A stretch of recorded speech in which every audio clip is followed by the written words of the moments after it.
Brian, you were here testifying today about the border adjustment tax. Tell us why this is such an important issue for your company. Well, we think it's really important to American families, and you know Target really well. We're this 100-year-old American company. All of our stores are here. We've got 320,000 employees that work for us, 99% right here in the U.S., and we serve 30 million shoppers every week. And as we've looked at the provisions of the new border adjustability tax, our concern is those families are going to pay higher prices for basic essential items. The clothing they need for their families, the back-to-school supplies, a lot of household essentials.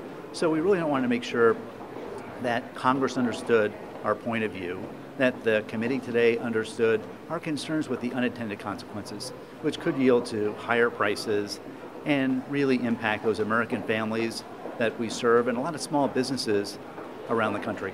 So this would be a tax on goods that are imported into the U.S. So what percentage of Target's merchandise is imported into the U.S., and what are some of the main categories that would be affected by this? Yeah, and I talked about that today. The big categories that we talked about are categories like apparel, where 97% of all the apparel we buy in the U.S. comes from outside the U.S. Electronics, all the devices, all the phones and tablets and TVs, well, those supply chains are in South Korea and Japan and China. So some of those big categories where the only sources of supply are outside the U.S.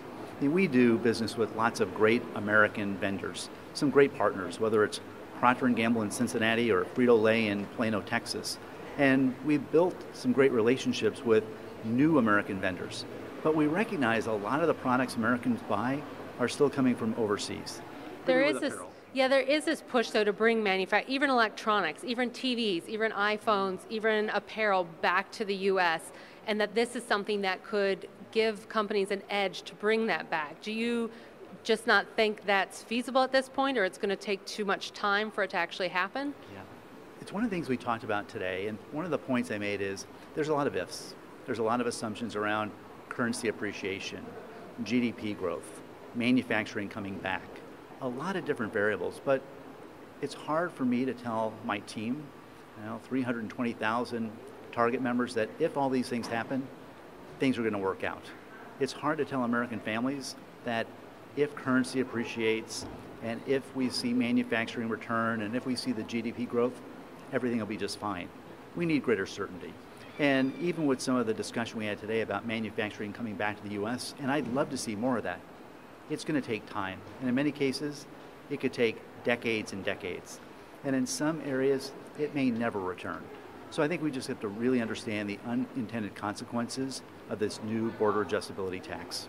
And last question, I know you would like to see a lower corporate tax rate. If this border adjustment tax went through, what would happen to your corporate tax rate? And is there an alternative tax plan you would like to see that could help, that you feel like would help your business? So let's start with the facts. For the last decade, we have paid an effective tax rate of 35%, the highest effective tax rate in the country. Under this new plan, that tax rate would go from 35 to 75%. So certainly that's not something that's going to be good for Target. Many of my retail peers have talked about their effective tax rates going from 35 to well over 100. So there's some real concerns. What I'd like to see is greater simplification, and I'd love to see our overall effective tax rate reduced.